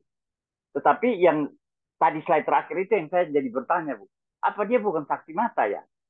Pertanyaan yang ketiga, Bu. Maaf. Ya. Di dalam Alkitab, itu kan kalau dalam sejarah Alkitab, kalau saya tidak salah, mungkin nanti tolong dikoreksi. Bahwa awal sejarah Alkitab, tulisan dalam Alkitab itu tidak ada pasal, tidak ada ayat. Tulisan itu terjadi mengalir begitu saja. Nah, yang jadi pertanyaan saya, kapan ayat dan pasal itu mulai diterapkan, Bu? Untuk mempermudah kita mungkin.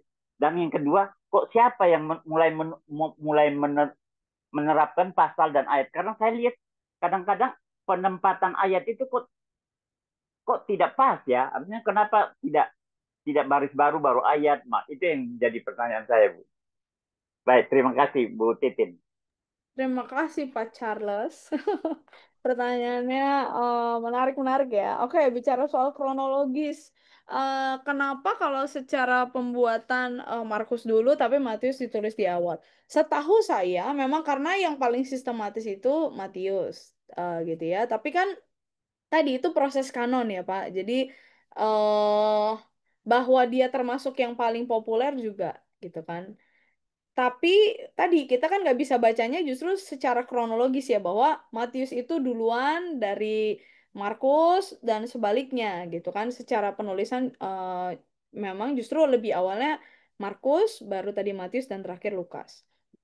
Lalu eh penulis Matius bukan saksi mata itu saya dapat di buku di sini kutemukan Pak. Jadi kalau nanti ada saya kemarin lagi cari-cari yang dulu Pak Bambang Nursena sempat bahas ya, tapi seingat saya tidak ada juga pembahasan soal Matius. Kalau Markus kan ada ya tentang anaknya Ibu Maria yang kemudian berelasi dekat dengan Petrus ya. Ini kalau Bapak Ibu ada bukunya di halaman 374 itu dituliskan bahwa penulis kitab Injil Matius sampai sekarang tidak diketahui. Ketergantungan penulis pada kitab Markus menunjukkan bahwa dia bukanlah seorang rasul atau saksi mata di kehidupan Tuhan Yesus. Nah, itu yang kemudian saya kutip dalam slide saya tadi gitu ya. Tapi bahwa apakah termasuk ke 70 murid atau tidak? Memang saya nggak punya data, Pak. Jadi mohon maaf kalau itu perlu dipastikan. Mungkin nanti akan saya cari, saya akan coba jawab minggu depan gitu ya. Tapi memang karena tidak diketahui itu, lalu eh, saya kutip dari buku yang saya pakai juga di kuliah gitu. Jadi kalau memang ada data lain yang lebih akurat juga boleh disampaikan rasanya ya, gitu. Lalu terkait dengan pasal dan ayat siapa yang buat, bukan saya yang pasti Pak gitu ya, tapi dimulainya kapan rasanya prosesnya kanonisasi ya. Kalau kita bisa lihat proses yang panjang itu kan ini kan nggak terjadi dalam 1-2 tahun gitu ya, tapi proses yang panjang. Termasuk kalau tadi dilihat kan di bacaan Markus itu pun bukan bukan yang sifatnya tuh bacaan satu dengan pasal satu dengan pasal 2 itu cerita yang berurutan kan enggak gitu ya. Makanya diperbaiki di dua kitab lainnya di Matius dan Lukas. Mungkin itu ya Pak yang bisa saya jawab ya. Kalau yang lain yang sudah sempat dengar tentang Pak Bambang dan mau meluruskan tentang saksi mata tadi boleh juga ya.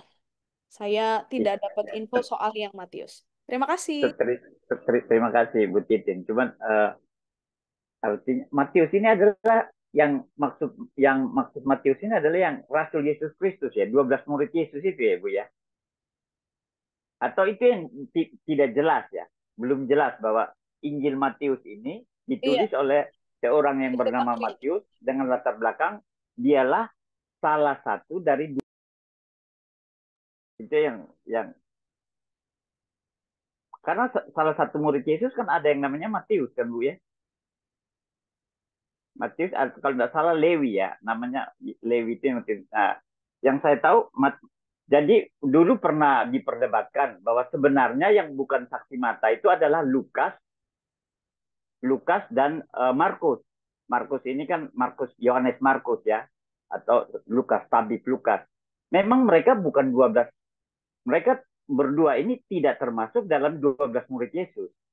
Memang kita tidak pernah ada ketahui bahwa murid Yesus itu ada yang bernama Lukas dan Markus. Tetapi Markus dan Lukas ini mereka masuk dalam kelompok 70 murid itu. Yang pada waktu itu Yesus pernah menyuruh untuk pergi ke desa-desa, itu ada 70 orang murid. Nah, salah satu Markus dan Lukas pun itu masuk dalam kelompok itu.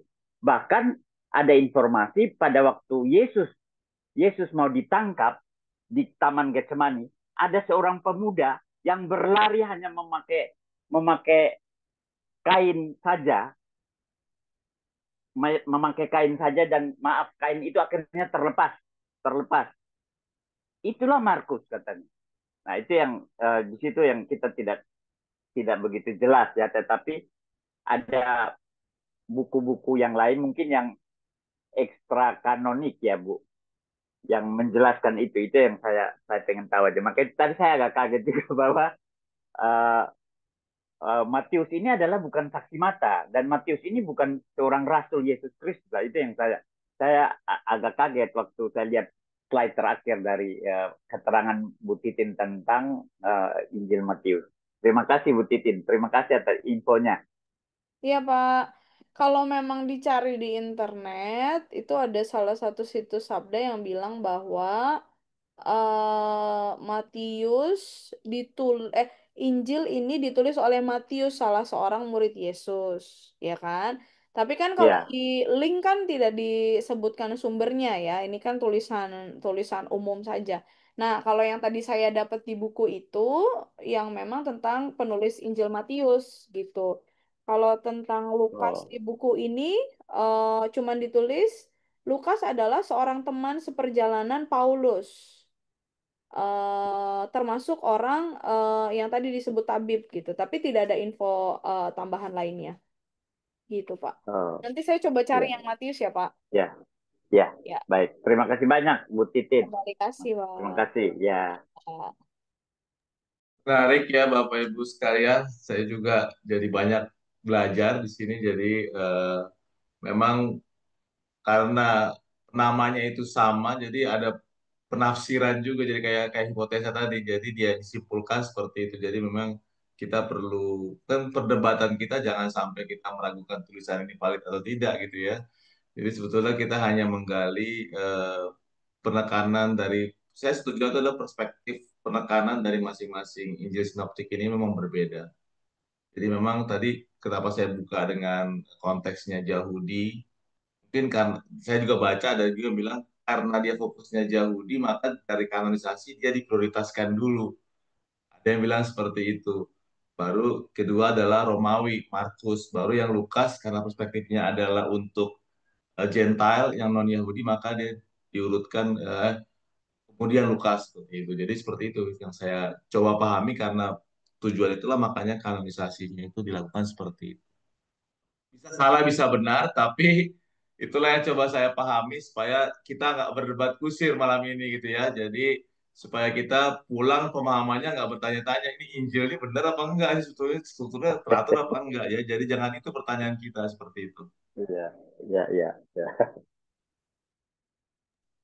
Berat sekali jadi moderator malam ini Kak Stefanus. sama Ternyata saya baca, waduh, sekali. mendalam nih gitu. Oke, Bapak Ibu sekalian, silakan kalau ada yang mau ditanyakan lagi. Menarik sebetulnya topik ini. Iya. Kalau ada yang udah ketemu jawabannya juga boleh dibantu. Saya masih cari nih Matius siapa.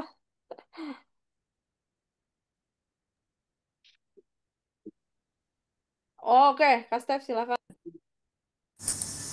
Iya, bukan bukan membantu atau apa Kak, hanya kasih tahu ke Bapak Ibu. Tadi saya menarik tuh yang Kak Titin atau Pendeta Kusina sampaikan mengenai sinopsis 3 ini. Injil. Jadi lembaga Alkitab Indonesia itu pernah menerbitkan ini. Jadi kalau dilihat di sini, seperti tadi Kak Titin sampaikan, kita bisa lihat paralel-paralelnya.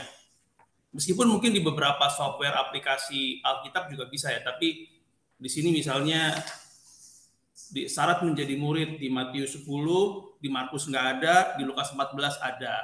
Nah itu bisa nanti saya pas Kak Titin cerita saya jadi ingat saya punya buku ini lembaga Alkitab Indonesia yang menerbitkan. Jadi menarik kalau lihat di situ. Terus pertanyaan seingat saya memang kalau yang tadi soal pertanyaan kapan Alkitab itu ya setuju saya memang awalnya nggak ada ayat sama pasal. Tapi itu di internet bisa dilihat Pak. Di situ Stephen Langton, Uskup Agung Canterbury di abad 13 memulai membuat pasal-pasal gitu. Jadi memang lama sekali ya baru ada pasal. Nah, saya mau satu pertanyaan Kak Titin. Nyambung ke Pak Iman yang tadi sampaikan mengenai teologi perjanjian lama terus teologi perjanjian baru. Tadi Kak Titin sempat sebutkan mengenai berkat. Kalau berkat di perjanjian lama dan berkat di perjanjian baru, apakah memang secara substansi teologinya kemudian jadi berbeda? Misalnya berkat di perjanjian lama itu ya fisik gitu. Terus kemudian kalau di perjanjian baru sudah nggak bicara fisik lagi karena kan Yesus bicara misalnya carilah dahulu kerajaan Allah dan kebenarannya, makanya semua akan ditambahkan. Kalau apa yang dipahami misalnya Kak Titin sendiri sebagai seorang pendeta, kemudian juga mungkin di kelas-kelas teologi, apakah memang berkat itu kemudian menjadi berubah makna dari perjanjian lama ke perjanjian baru dalam konteks teologi? Atau sebenarnya kita saja yang mendefinisikan itu menjadi berbeda gitu. Nah, silakan Kak, makasih. Oke, jadi kalau dilihat di perjanjian lama kan memang terlihat bentuknya gitu ya. Umat minta apa, Tuhan hadirkan. Umat lapar, Tuhan hadirkan mana. Umat kehausan, Tuhan hadirkan minum gitu ya lewat banyak mujizat dan banyak hal lain gitu. Tapi kalau di perjanjian baru yang saya lihat banyak pemahaman itu tidak hanya bicara mengenai benda dan barang gitu ya, tapi tentang bagaimana penyelamatan, pemulihan, hidup kekal itu juga bagian dari berkat yang perlu dicari gitu ya. Maksudnya itu bukannya tidak ada di perjanjian lama gitu ya, tapi kan kalau kita lihat di Perjanjian Baru, banyak perikop-perikop itu menawarkannya bukan hanya sesuatu yang sifatnya eh apa ya, sifatnya bentuk konkret gitu ya dari makanan yang jatuh dari langit gitu, tapi berkat yang Tuhan hadirkan lewat kehadiran Tuhan sendiri gitu. Jadi fokusnya bukan hanya pada berkatnya itu sendiri, tapi pada Tuhan sang pemberi berkat gitu. Jadi kalau melihat tentang orang kaya, itu kan sebenarnya pembahasan-pembahasan yang mau menunjukkan bahwa bukan bukan tentang barangnya saja, tapi tentang pengenalan akan Tuhannya gitu. Itu yang saya rasa menjadi pembeda di Perjanjian Baru gitu ya, sehingga eh, balancing akan hidup dekat dengan Tuhannya, relasi dekat dengan Tuhannya, memahami tentang kekekalan, itu kan sesuatu yang rasanya juga jadi berkat ketika anak-anak kita sekarang tahu bahwa berkat itu bukan hanya eh, punya kerja, banyak uang, sukses. Tapi relasi mereka dengan Tuhan, kayak tadi ya di remaja, kita belajar sama-sama tentang kita diciptakan untuk kekekalan. Bukan berarti kita nggak butuh yang fana ini, tetap butuh uang buat bayar sekolah, tetap butuh uang buat bayar semua kebutuhan, dan itu juga bagian yang penting. Tapi ini bukan satu-satunya, gitu ya. Toh nanti ketika kita pulang ke rumah Bapak pun kan ini semua malah nggak dibawa gitu ya. Yang dibawa adalah bagaimana pengenalan kita akan Tuhan itu jadi berkat juga, keselamatan itu jadi penekanannya kali ya. Itu mungkin Kak yang bisa dibagikan. Tapi kan kalau di perjanjian lama kita lihat bagaimana apa miliknya mereka, hartanya mereka, bahwa Tuhan juga menyertai itu juga jadi berkat yang mereka rasakan ya, tiang awan, tiang api, penyertaan, pemulihan dari Tuhan itu juga rasanya ditekankan gitu di perjanjian lama. Mungkin itu kalau dari saya. Terima kasih Kak Titin. Sama. Jadi kita lebih memahami bahwa kalau perjanjian lama tuh fisikal semuanya ya. Lihat, kalau ini kita lebih sifatnya kata kata terkininya grace lah ya. Dan ada hubungannya dengan ketuhanan Yesus itu sendiri. Terima kasih untuk penegasannya Kak Titi. Bapak Ibu sekalian, ada yang mau disampaikan kembali? Menarik,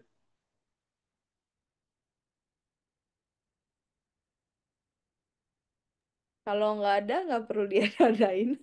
betul.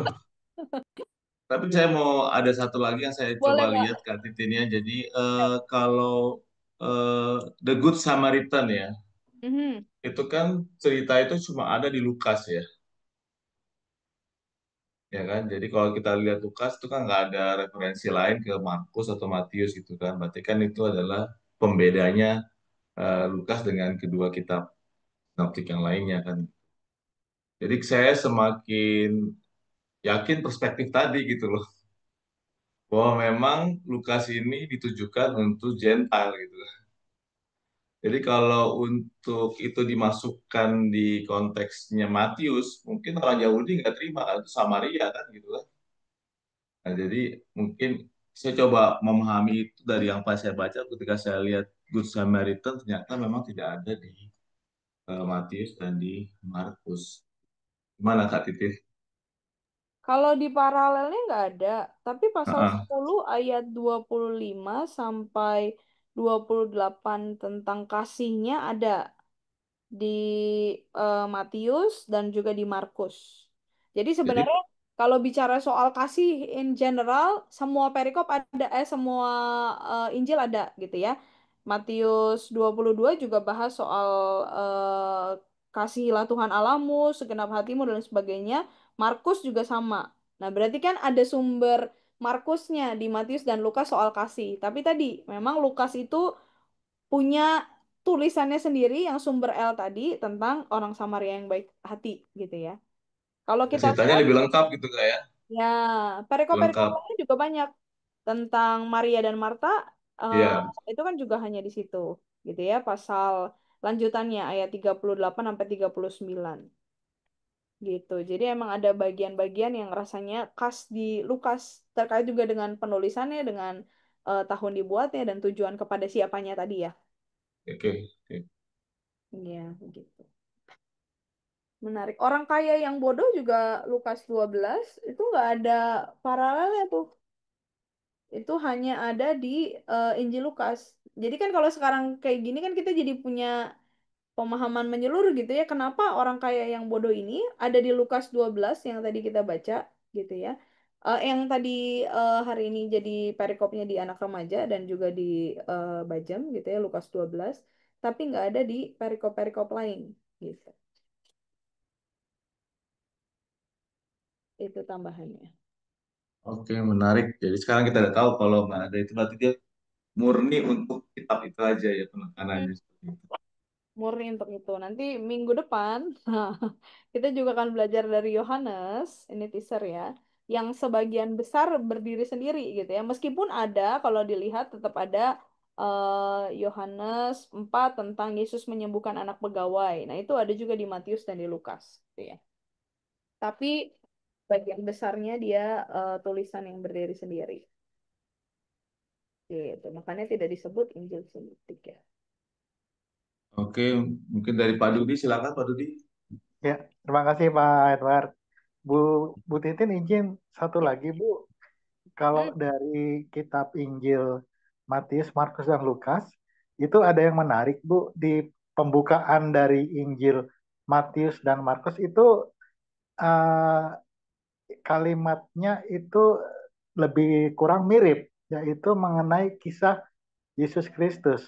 Sedangkan di Lukas itu agak berbeda, yaitu dengan kelahirannya Yohanes Pembaptis. Nah, itu mungkin juga salah satu yang tadi Ibu jelaskan ya sebagai jiwa zaman dari penulisan maupun yang menulisnya itu dan juga kepada siapa itu penulisnya ada di lingkungan masing-masing pada saat itu. Apakah mungkin seperti itu Bu ya yang menurut Ibu tadi jelaskan? Iya, makanya kan kalau di Matius itu perikop tentang silsilah itu nggak ada di dua Injil lainnya gitu kan. Itu bagian juga dari keunikannya gitu ya. Kalau Matius mau menunjukkan bahwa Tuhan Yesus sebagai Mesias itu berangkat dari silsilahnya sebagai orang Yahudi gitu. Nanti tadi kan memang lekat ya Matius dengan Yahudi tadi. Gitu ya. Sehingga memang tidak ada di perikop lainnya. Nah, di Markus tadi sebagai sumber yang utama dia bahasnya soal Yohanes Pembaptis. Sebenarnya bukan nggak ada juga di dua Injil lainnya, tapi tidak ditaruh di bagian awal. Kalau kita lihat di Matius itu setelah bicara soal silsilah, pasal tiganya baru ada gitu ya. Di Lukas juga ada, tapi di pasal tiganya. Nah, Lukas pertamanya sebelum bicara soal Yohanes Pembaptis yang kemudian eh, apa menjadi perantara, dibahas dulu soal kelahirannya gitu. Itu kan ada di Injil Lukas, pemberitaan tentang kelahirannya, baru lanjut ke pembahasan soal eh, karyanya gitu ya, Yohanes Pembaptis. Pemberitahuan tentang kelahiran Tuhan Yesus gitu. Itu Ya, rasanya ya Pak ya. ya Bu, ya terima kasih ya Bu. Terima kasih Pak Dudi. Luar biasa. Oke, Bapak Ibu sekalian, karena saya lihat juga tidak ada lagi pertanyaan di chat room. Oh, Bu Dewi nih, Bu Dewi, coba satu lagi terakhir ya. Eh, apakah semua Injil sinoptik di semua Kristen sama? Apakah tidak ada perbedaan antara teks Bizantium atau teks WHNU?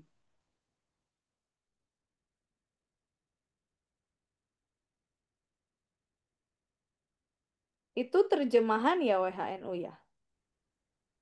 Saya akan Mungkin, cari apa itu WHNU. mungkin Ibu Dewi bisa konfirmasi Bu apa yang dimaksud dengan teks WHNU supaya Kak Titin nggak tidak salah menjawab. Iya, monggo Bu Dewi bantu. Malam Bu Dewi. Apakah semua Injil sinoptik di semua Kristen sama? Di semua Kristen rasanya termasuk dengan Katolik juga sama ya. Yang pembeda kan hanya Deutero.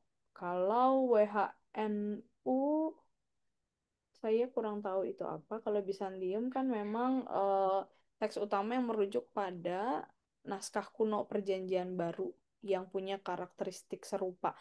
Kalaupun ada sumber dan naskah yang berbeda, tapi yang pasti yang dipakai di Alkitab kita itu udah lewat tadi proses kanon gitu ya, sehingga eh, rasanya bisa dijamin sama, kecuali yang memang buat versi sendiri. Kita kan ada beberapa ya yang ada Alkitabnya berbeda gitu ya. Itu yang saya rasa ada pembedanya. Tapi kalau yang lain rasanya sama Injilnya. Matius, Markus, Lukas gitu. WHNU nanti saya coba cari ya Bu, WHNU itu apa ya? Kalau yang coba saya dapatkan tuh Westcott, Hart with NE, and UBS tuh. Jadi emang ada Oh, metodologi untuk menentukan apa teks itu seperti apa dari sisi bahasa Yunani. Ini hmm, mungkin lebih teknikal teks penulisannya. Jadi ini harus yang ahli sejarah penulisan yang betul. bisa mendeteksi ini gitu loh. Jadi seperti Westcott itu. Fort New Testament ya. Iya, tapi rasanya kalau di Alkitab yang beredar di kita yang LAI punya sama, tapi apakah itu sama dengan yang Westcott Hort tadi? Nah, itu yang saya rasa perlu dicek ya pembedanya. Hmm. Oke, Tapi kalau Bapak udah Ibu. lewat proses kanon sih harusnya sama. Ya, kasih. Oke, jadi sepertinya Bapak Ibu kalau tidak ada pertanyaan lagi, kita bisa akhiri sesi hari ini. Nah, ternyata sesi hari ini topik pembahasannya sangat dalam dan semoga semakin menguatkan kita bahwa Injil itu diilhami oleh kuasa Roh Kudus lah dalam penulisan dan penyusunannya, sehingga itu akan menjadi berkat juga buat kita semua. Mungkin Kak Titin sebelum mengakhiri ada kata-kata penutup. Yang pasti dibalik dari pemahaman kita terkait dengan sumber, terkait dengan data, kapan ditulis, siapa yang menulis, dan lain sebagainya, yang tidak kalah penting adalah pengenalan kita akan firman yang terus berlanjut gitu ya, sehingga ini yang memang tidak kalah penting ya Bapak Ibu ketika Injil yang tersedia di hadapan kita dengan panjang sekali prosesnya itu yang bisa dibilang juga tidak menarik perhatian anak-anak kita karena ada banyak tontonan mereka gitu ya, yang lebih lebih menarik, durasinya lebih pendek gitu, sehingga bagaimana kabar baik ini tidak berhenti pada kita sendiri akan pengenalannya, tapi kita juga mengajak anak-anak untuk memahami. Mungkin ada di antara mereka yang juga masih belum paham terkait dengan beberapa kata yang dipakai atau konteksnya dan sebagainya, tapi itu tidak kemudian membuat mereka tidak belajar firman gitu ya, sehingga penekanan yang rasanya baik untuk kita juga perjuangkan adalah bagaimana anak-anak kita yang sekarang punya banyak hal yang ditawarkan oleh dunia juga punya kerinduan untuk belajar Injil gitu ya, belajar firman. Itu yang rasanya peran Bapak Ibu Saudara sangat besar karena sebanyak apapun kakak-kakak sekolah minggu cerita tentang tokoh-tokoh termasuk ya Injil itu dalam kegiatan sekolah minggu, peran Bapak Ibu yang cukup besar juga gitu ya untuk menolong mereka punya pengenalan itu. Begitu rasanya Pak dari saya. Terima Terima kasih. kasih Kak Titin. Mungkin kalau tidak keberatan ditutup dengan doa sesi kita malam ini oleh Kak Titin. Terima kasih. Oke, mari kita bersatu di dalam doa. Bapa kami yang baik, kami bersyukur ya Bapa untuk waktu yang baik. Kami boleh belajar bersama, kami boleh melihat proses pembuatan penulisan Alkitab dengan waktu yang sangat panjang, dengan banyak orang yang terlibat di dalamnya, termasuk berbagai sumber yang kemudian ada di hadapan kami saat ini. Proses yang panjang ini memampukan kami untuk melihat Injil, melihat tulisan firman Tuhan sebagai sesuatu yang indah, karya indah yang perlu kami terus rindu untuk pelajari, rindu untuk hidupi dalam kehidupan kami. Sehingga Tuhan di tengah berbagai tantangan zaman yang tidak mudah, tolonglah kami untuk boleh juga dengan kritis melihat banyak sekali sumber-sumber, banyak sekali tulisan-tulisan, banyak sekali hal-hal yang juga perlu kami kritisi dengan hikmat dari Tuhan. Tetapi lain daripada itu, tolonglah kami juga untuk boleh punya kerinduan akan pengenalan firman sehingga hidup kami terus diubahkan sama seperti orang-orang banyak yang mendapatkan kabar baik tentang keselamatan dan kasih Tuhan. Kami juga mau dipakai untuk membagikannya bagi banyak orang di sekitar kami. Tolonglah kami sehingga kami mau hidup terus dalam tuntunan Tuhan, tapi juga menjadi pewarta firman dimanapun kami berada, secara khusus juga dalam mendampingi anak-anak yang Tuhan percayakan, anggota keluarga kami, sehingga kehidupan yang dekat dengan Tuhan, kerinduan untuk punya waktu teduh dengan Tuhan, juga biarlah boleh kami upayakan dalam kehidupan di tengah dunia yang begitu cepat, dunia yang begitu banyak menawarkan hal-hal menarik lainnya, biarlah kami punya kesediaan untuk terus belajar firman-Mu. Terima kasih untuk rekan-rekan yang boleh bergabung malam hari ini. Tuhan berkati kehidupan mereka bersama dengan keluarga, bersama dengan orang-orang terkasih dalam kehidupan yang dijalani, pergumulan yang mereka hadapi, dan juga banyak hal yang Tuhan izinkan terjadi. Kami mau belajar memaknai setiap kehidupan kami bersama dengan Tuhan, Juru Selamat dan Pemilik kehidupan kami. Terima kasih Tuhan, kami menyerahkan waktu kami selanjutnya. Kalau ada di antara kami akan beristirahat, Tuhan pulihkanlah kondisi kami untuk besok pagi di hari yang baru, boleh kembali berkegiatan. Juga kalau ada di antara kami yang masih harus menyelesaikan tugas-tugas lainnya, mampukan kami untuk juga boleh tetap memberi yang terbaik bagi hormat kemuliaan nama Tuhan. Kami menyerahkan seluruh hidup kami dalam tangan-Mu ya Bapa, di dalam nama Tuhan kami Yesus Kristus, kami berdoa dan mengucap syukur. Amin. Amin. Terima kasih Bapak Terima Ibu. kasih Sampai Kak kita Titin. bertemu minggu Terima depan. kasih Kak Titin. Terima kasih Pak Edo. Terima Terima kasih kasih. Bu Terima kasih. Christine. Terima Halo. kasih. Terima kasih. Terima kasih.